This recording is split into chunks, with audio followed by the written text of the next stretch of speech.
Welcome to the Value Cultures podcast. I'm Daryl Ogden, one of the co-founders of Value Cultures. I'm excited to talk today with an old friend, Peter Zetterberg, who's the founder of Xbox Game Camp. Peter and I met all the way back in 2015, coincident with the acquisition of Mojang and the Minecraft franchise by Xbox. As a Swede who worked closely with Matt Booty, the Xbox executive in charge of the acquisition, Peter was an instrumental, even indispensable ambassador in that deal and the subsequent integration activities that followed it and that we worked on together. Peter, it's great to have you join the pod today. Thank you so much, Daryl, and so good to see you. Yeah, it's been 10 years. Time flies. 10 years. Thank you for that kind introduction. Appreciate it. Yeah, it's always great to spend time with you, and just so excited today to talk about Game Camp. At its most basic, could you just tell us what Game Camp is? It's a program that Xbox runs to empower the future waves of game developers by giving them access to tools, mentorship from within Xbox, and access to the industry, where campers go through a program, usually between 10 and 12 weeks, where they learn the basics of good game development practices. We've known each other for 10 years, but there's probably a more important anniversary that you're celebrating this year in terms of Game Camp. This fall was the 5-year anniversary of Game Camp. I'm curious, does that feel like a long time now or a short time, given everything that you guys have done? Very short time. We've been so busy. I sometimes joke and say we've been on the road longer than Taylor Swift. So we kind of constantly have these events going on around the world. So no, time has been going really fast. But in the way we operate and the values we based our work on really go back further than 5 years. How did Game Camp come about? I have a sense of it, but I think our audience may not know. The origin story of Xbox Game Camp, again, goes back to Mojang in a sense, or Sweden. When we were traveling to Sweden in 2014, multiple trips to go to the country, being from Sweden, I stayed around. So when everyone flew back to Redmond, I stayed around. I was living in Redmond then, as I am now. But then there was a college in Skövde in Sweden, a little bit kind of then at least sleepy town, who asked if I could come and do a talk about my career in gaming. And instead of a conversation, when we planned that kind of speaker session, we came up with this idea, why don't we do a game jam instead? And why don't we, on the Xbox side, try to get dev kits to these 250 students on their last year of studies? And then I call in every single favor I have with all my friends in the gaming ecosystem and ask them to be mentors for these 250 students. So we did that. So from April of 2014 to September, I think, same year, we ran a game camp locally with that college. I always believe you should experiment new ideas with family and friends. We did it in Sweden. So if there was any sort of kind of didn't go so well, it kind of stayed within the family, so to speak. But it was incredibly successful. Yeah. And we had so many startups coming out from that sleepy town. Obviously, the town is most famous for the Goat Simulator or Coffee Stain Studios. But there are also other studios coming out of there. The game Are We There Yet, I think, is developed by a studio in this town, Skövde, which, as far as I know, some years ago was considered the 7th largest gaming development hub in Europe. And this town went from having had a traditional industry, Volvo industry manufacturing. That factory was put to rest, and the city said, let's do technology and video games as studies. And the city is doing so well now.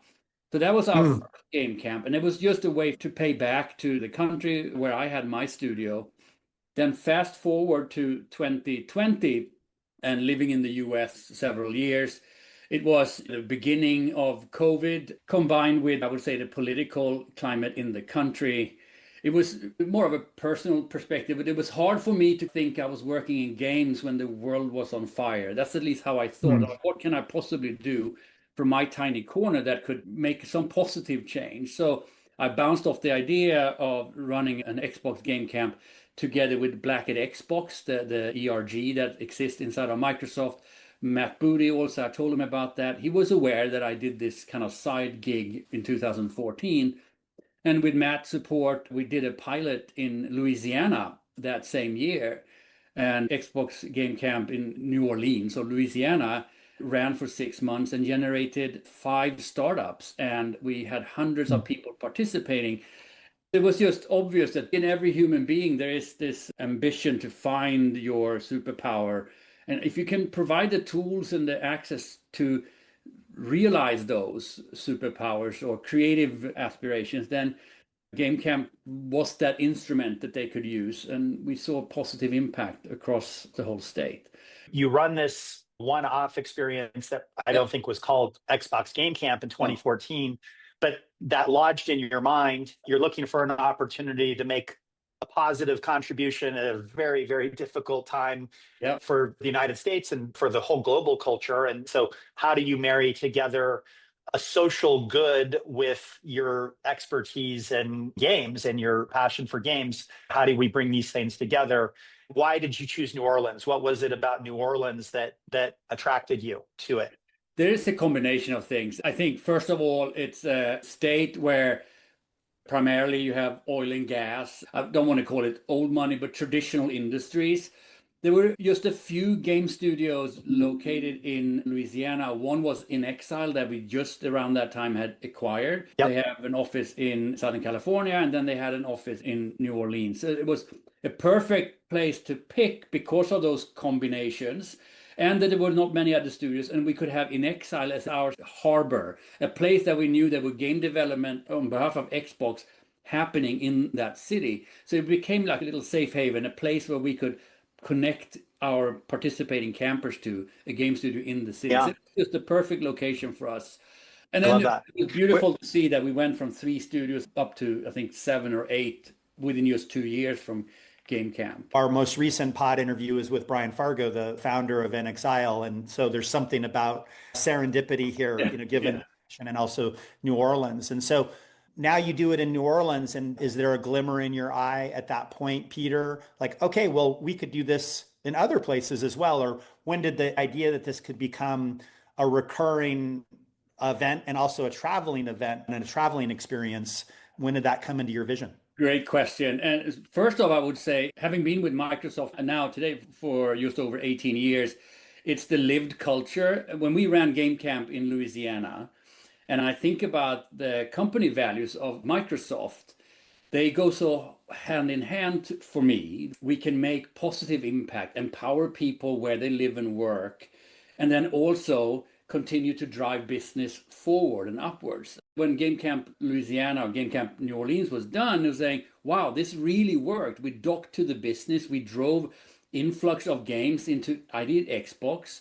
We helped establish studios indirectly or directly. So it speaks to our interest as an organization. At the same time, we did something positive. To me, those are the values of Microsoft. It was like living the values of an employee of the company. Game Camp has been traveling ever since 2020, has gone to a number of different cities, nations, et cetera. How have you seen Game Camp, the geography that it's located in, shapes the experience of the place? New Orleans and Detroit, which are 2 cities that you've done this in, those are very distinctive cities. They have very distinctive identities. Are the experiences substantially different because they are in these different places and, with different populations of campers? They are actually very similar. The people that we met, where they are in their careers or in their lives, the trajectory they're on, whether they are unemployed, they are studying college, or they left college and work 1 or 2 jobs, it's very similar wherever we've been across the world, actually. We managed to reach a certain type of people that have this kind of burning curiosity, but not really the tools or the access to the gaming industry. So there is a very common thread that we see in every game camp. Same when we did it in Georgia, when we did Game Camp Atlanta. It's not the same people, obviously, or the same kind of exact characteristics, but there is the common denominator of everyone wants to just learn more and are very curious and very passionate about pursuing this career goal. And when they do, it's incredible. We know that we can't teach a person to make a game in 12 weeks, but if we can ignite a moment of self-confidence in these people and they finally take the courage to apply for a junior engineering role at a game studio or similar, then that's a big step. That's the big step we're looking for. It's not so much about being fully equipped, ready to take on the world, obviously, in such a short time, but having the confidence to kind of pursue what you really feel like you want to do in your professional career. So you've just celebrated the 5-year anniversary. How has it evolved over time? How has the experience evolved over time? What have you learned are call it the key factors of success to make Game Camp as successful as possible? We run 14 game camps now around the world. I think we've been in Wow. 44 countries, many of them obviously on the African continent, but there are 44 countries in all. And what we have learned most from each and every game camp is that if you want to make societal change or sustainable change, you can't just do a one-off and never show up again. You need to come back, whether that's the country or the city or the people, over and over again to really make that change sustainable. We learned our mentorship starting at a game camp doesn't end when game camp is over. We want to make sure that that relationship between campers and mentors is fruitful for everyone involved. It continues beyond the game camp, because by the time we're back the following year, always doing more than one game camp in one location, that's what we try to do. That is generating growth and, again, confidence, and contributes to an ecosystem or a game development community that works together. So that's the major takeaway I've had. I think that this contribution that you and your colleagues and your team are making is around like creating these virtuous cycles within these geographies, right? If you look at the economic history of clusters of industries that grow up in particular geographies, so much of what you just described are features of that continual investment and that coming back, and not having it be a one-off experience, but something that you say, well, this is now an ongoing investment. This is part of our community of practitioners, right? Yeah, absolutely. We've done 2 Xbox game camps on the African continent. We're starting our third on January 20th with 15 pre-selected teams this time, and a much more deeper experience where all these 15 companies from various geographies, cultures, and on various platforms get to work closely with a mentor. And what we see is that they didn't even exist as studios maybe 3 years ago, but today they're working on, whether it's mobile games or some of them are working on console game and PC. As you keep on pursuing the same goal of bringing more diversity, and I'm talking more genre-wise and game types into the industry, and games that are coming out on various platforms, you have changed society to some extent. And that's really what we're trying to do. But it's a repetition that is required to make any sort of sustainable change. We've talked previously about how you tell the story of the impact of Game Camp, and you can tell that story through individual stories, and then you can also tell it through statistics and aggregated results. Microsoft's a very data-oriented place. I know you guys track your successes very closely. I wonder if you could just represent what are the kinds of metrics that you're measuring over time that are identifying, here's the impact that we're seeing. This is the delta that we're seeing, the from to kind of thing. Absolutely. So there's certain key data that we always look for. It's obviously the amount of signups when we start a camp. What is the interest and appetite for a program in a certain region? If we have a lot of signups and a lot of interest from media in that region, we know we have picked a territory that has appetite for our program. Then we have the signups, but then we also have how many people show up during game camp. So you have always a little bit of fallout. But then lastly, how many titles from a game camp are actually being developed on any sort of platform, whether that's console or phone or PC, and how many come out at the end. So you got to have a pretty long kind of perspective. This is not happening overnight. And that fits well with our approach to building sustainable business as well, to know that we're not going to have hard data tomorrow, but if we keep an eye on it, we're going to have that in 3 to 5 to 7 years in certain regions. So it's certainly the amount of titles and startups. Those are the key things. Those are the key metrics. For Xbox specifically, it's how many teams are working on games that they then apply to have on ID at Xbox, and the ratio there in between. Lastly, right, data is also how many jobs outside of people starting their own company do we generate or help facilitate. And here in the US, we have 1 in 8 game camper gets a job in the gaming industry having done game camp, which is for us incredible data, 18%. So 1 in 6. That's amazing. Yeah. Peter, I don't want to glide over this too quickly, but you talked about ID Xbox. Could you just describe what ID Xbox is for our listeners? Because not everybody will know what that is. Yeah. So ID Xbox means independent developers at Xbox. And that means that if you are not the publisher, you're an indie developer, you want to publish into the Xbox ecosystem, you apply for a title license agreement. That means that you work on a game, you apply for that license so you can publish that game on the Xbox.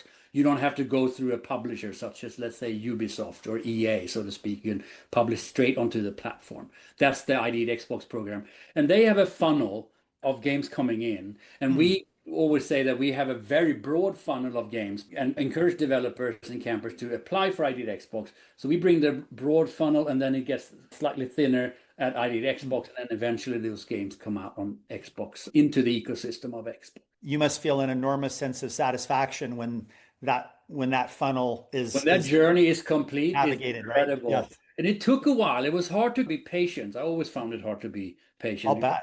Ask Matt about that too. But it was when we started the first 2 or 3 game camps, and we so wanted to see that game pop up on the Xbox dashboard. And when we finally did, and we've seen it multiple times, it's incredibly selfishly amazing. I could say selfishly because it makes me feel really good that our program is working and it affects people in a positive way, helping them realize ambitions. So yeah, it's an incredible feeling to see it on Xbox, but also on any other platform where they come out, those games.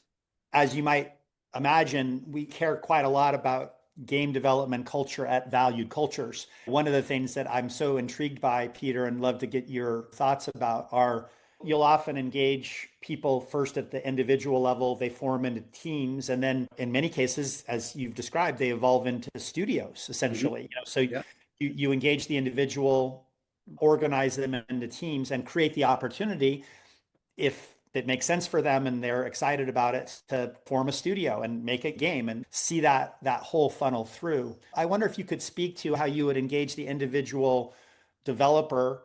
That transition from team to studio, there's a transition from, I'm going to call it team dynamics, like the way we work together during game camp as an example, to forming a studio, which is a completely different enterprise. And really, you're starting to operate in the realm of culture there. So what do you guys do to train that or to develop that sense of cultural awareness and intentionality that I think is so critical in almost any game studio situation?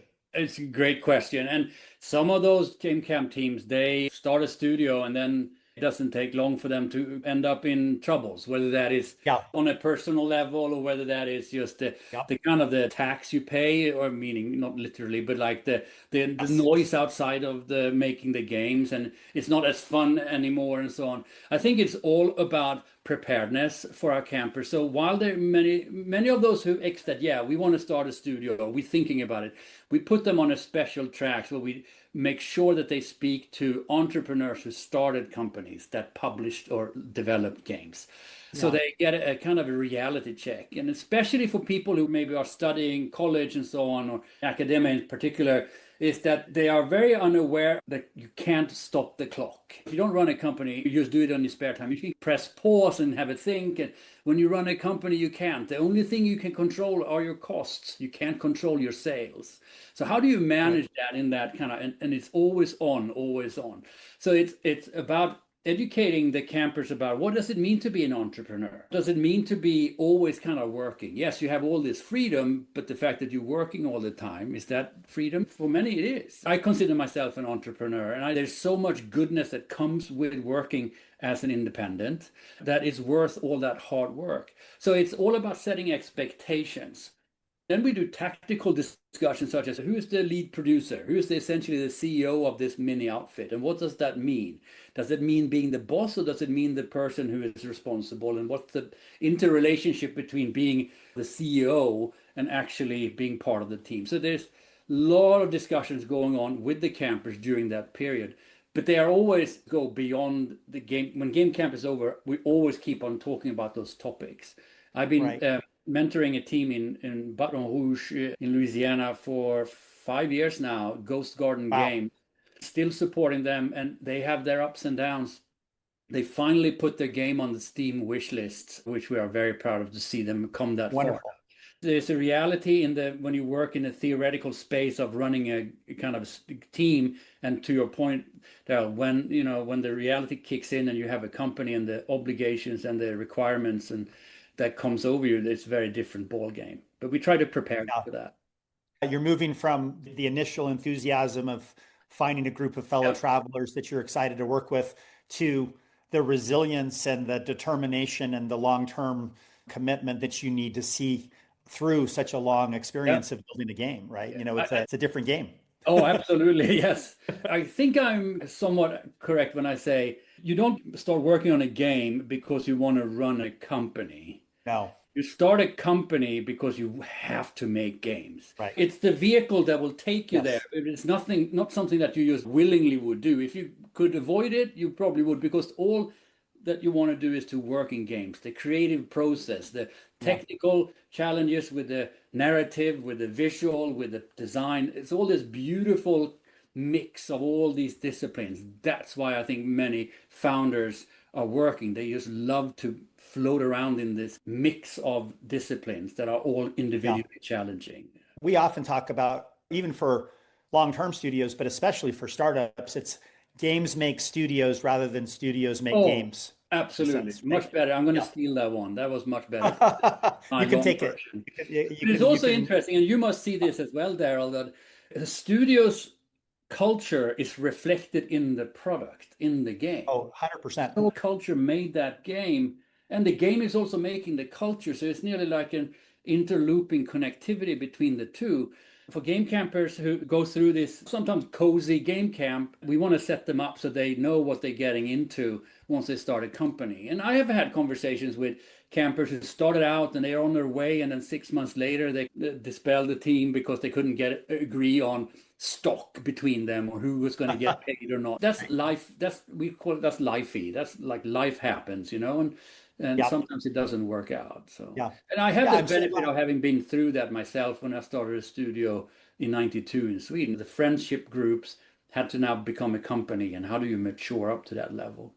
I'm so glad you talked about the culture being in the product, which is 100% true. And so one of the things that we always are curious about in our work with studios is like, is game making fun? Is it fun for you? Because if it's not fun, it's going to show up in the product. Oh It yeah. just is. And Yeah. so I'm sure you see that all the time with your All the studio. time with Yeah. campers. You can see the ones that are nearly look like effortlessly building a game design and working on a prototype. I'm a little fly on the wall sometimes on some of the team meetings with some game camp teams, and they are just solving problems nearly just by naturally, and they come to conclusions. Those teams always do the best. And they might not even Yeah. have a playable build at the end. They might have Right. a PowerPoint showing the game design, but you can see that they have something with game camp as well, is to if they have fun, if we can bring energy, help them maintain energy, we ignite them with confidence, and they're having fun, there's nothing they can't do. Yeah. Our little tagline, which we just started saying in meetings ad hoc, is extraordinary talent resides everywhere. And we just kept saying it because one day Matt and Phil and Sarah started using that one line, and we said, perfect, let's keep that one because we truly believe in it. If people anywhere on this planet are given access to tools, the network, and the encouragement, then they can go anywhere. There's nothing they can't do, really. And we try to operate on that basis. I love that big aspiration. Is there a story? Is there an example that you would want to highlight that captures what Game Camp is all about? I'm sure there are dozens, if not hundreds of them that you could draw from. And it may be unfair of me to ask you to pick one, but is there a particular individual or team or studio or story that you'd want to share with the listeners that illustrates this whole enterprise that you've created? I can probably talk about this all day, but I'll Yeah. pick one carefully. Her name is Marilee. She was part of Game Camp in New Orleans in 2020. And in 2021, we did 2 game camps there. She's a first generation immigrant. She came into the US from Mexico. Her family was struggling very much financially. She ended up being the first one in her entire family to go to college. When she was between 8 and 12 years old, they were going through a lot of hardship. And for her, a way to get respite was to play Final Fantasy by Squaresoft. She remembers that so fondly. It was a way for her to disappear a little bit and just be swept away by that beautiful universe. So this idea was born in her head that one day she wanted to work for Squaresoft, which is the developer of the game. So she went through college. She became a UI UX designer in enterprise, went through game camp, and we immediately noticed there was something quite special with her. She was so on the money. She was so connected and so determined, and such a good collaborator at the same time. So when game camp was over, she got a job offer from PlayStation, and we were delighted for her because for her, Final Fantasy was closer tied to PlayStation than Xbox, which makes sense. The original game was on Nintendo, but then also became quite big on PlayStation. So when she got the job at PlayStation as a UI UX developer and stayed there, I think she was there for 3 or 4 years. Now she works as a game designer for an indie studio. For us, that was like the best thing that could happen because when she told us what she had been through and how she used video games as a way of just breathing as a young woman to then work in games. I mean, I can just imagine, try to put yourself in her shoes. What a achievement by her.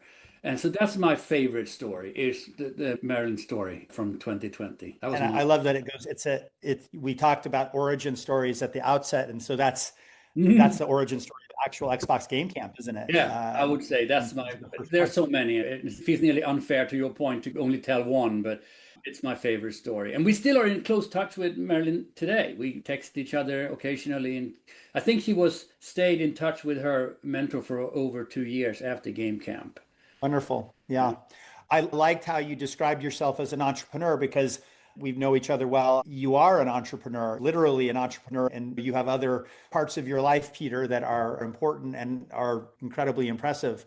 But I think of you as being entrepreneurial within the Xbox Game Camp construct, of course, right? As any good entrepreneur, you're always thinking about what's the vision. Now, maybe this is super secret strategy that you can't share with us, but what happens at Game Camp next? What should we be looking for?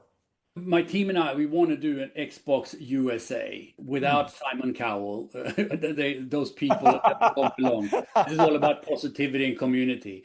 But it's to actually do, rather than hone in on individual states, which is important because you want to elevate and put them in the focus. We would love to do a nationwide Xbox Game Camp where we pick people across the continent, just like we're doing with Africa now, which is secretly, I guess, a way for us to practice that.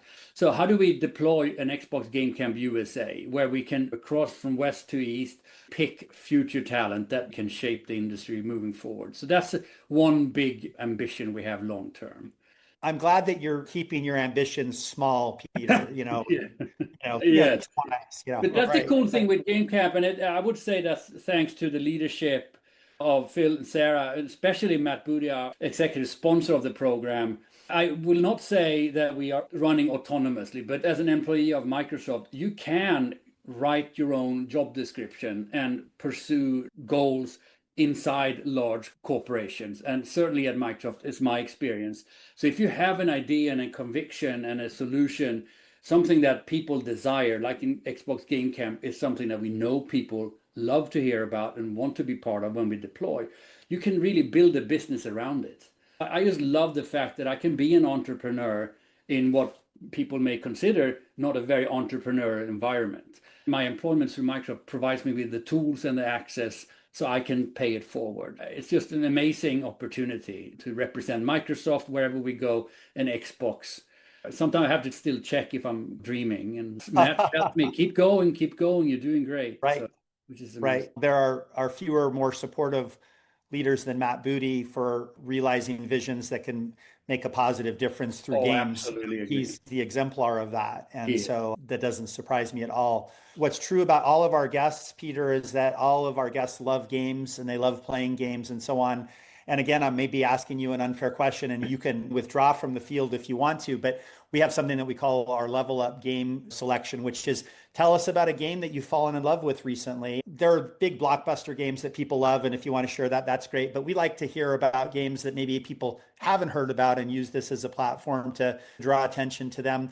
Maybe that's one of the games that one of your teams at Xbox Game Camp has developed, but that might be like choosing your favorite child. I don't know, but you tell us, what's a level up game that you've fallen in love with recently? What a beautiful, impossible question. Yeah, and I do have an answer. I had to think in real time. I've been playing a lot of indie games the past year intentionally to just keep myself, like what is going on the new generation of game developers. So I intentionally played the less AAA and more so like itch.io or even Steam, early games by small studios. But the game I think about when you mention this is the game called To Walk Alone that I saw at Africa Games Week in Cape Town last week. It's done by 4 young women, and their studio is called 4 Old Men, which I thought was a funny name. They are going to be part of Game Camp. And what they built, and it was some years ago, they built a game where you take the role of a young woman who's going to visit her grandmother, and you're going to have walk through this town to get to her. But on the way, you stop to buy her some flowers. And the game is all about making decisions as a woman when you walk on your own in the city. Now, it sounds like an awful topic and an unfortunate reality, but they made such a smart game out of it that when you look at women who play it, they play in a very specific way. And when you see men play it, they play in a very different way. And it actually generates a very interesting conversation around just behavior and take, as men or as women, how we take things for granted or how we don't necessarily understand what it is to walk in someone else's shoes. So that game really was like, it's innovative. It was done by a small team. It has purpose and it has a topic that is poignant. So that's my favorite game for now.